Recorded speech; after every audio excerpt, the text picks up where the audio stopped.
Alors, dans l'ouvrage de la psychocybernétique, ils se sont aperçus que les gens, quand ils avaient une très très bonne estime d'eux, ils faisaient les choses de manière...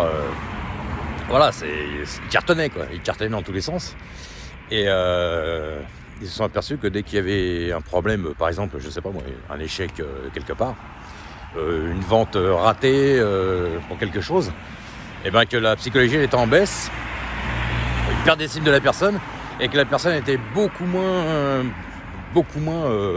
bankable quoi. Elle réussissait beaucoup moins les ventes, voilà, elle avait moins de succès. Donc en fait la psychologie joue énormément, c'est évident de toute façon, hein, dans tous les domaines. C'est évident que celui qui a une piètre image de lui ou d'elle, c'est évident que ça va pas l'emmener loin, il va y avoir des blocages, voilà, ils vont s'arrêter à certains standards qu'ils peuvent avoir en disant je peux pas avoir mieux. Donc voilà, donc tous les blocages viennent de là. C'est ça qu'ils expliquent dans le livre. Donc les blocages on en a tous, hein, évidemment, puis après ça dépend des époques, ça dépend de l'âge qu'on a, ça dépend d'un tas de trucs.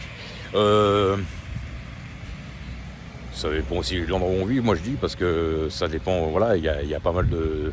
Il y a aussi pas mal de choses qui rentrent en ligne de compte. Si vous êtes dans un endroit ou un pays où il n'y a pas beaucoup de choses qui s'offrent à nous pour améliorer notre quotidien ou le travail ou qu'est-ce, et ben c'est évident que de toute façon on peut pas, voilà. Si on va dans un endroit, on va dans, je sais pas moi, la Cordillère des Andes, c'est évident que on va pas avoir énormément de travail par là-bas. Hein. Bon, quoi qu'il y en a, mais enfin bon. Je veux dire, ça va pas être comme dans une grande ville, c'est ça que je veux dire. Donc, après, il y a aussi une histoire de lieu qui joue, évidemment. Hein. Un lieu topographique et géographique, moi je dis. Mais après, c'est la psychologie. Il faut savoir se vendre, faut être sûr de soi. Et puis, c'est pour ça que des fois c'est même un piège, parce que quand on est trop sûr de soi, il y en a beaucoup des fois qui disent, voilà, moi je suis sûr de moi, je vais faire ci, je vais faire ça. Oh, mais je sais que je peux le faire aisément, voilà. Et puis la personne a fini par ne pas le faire, justement parce qu'elle se dit, je suis trop bien, je le fais trop facilement, comme écrire un livre ou n'importe quoi.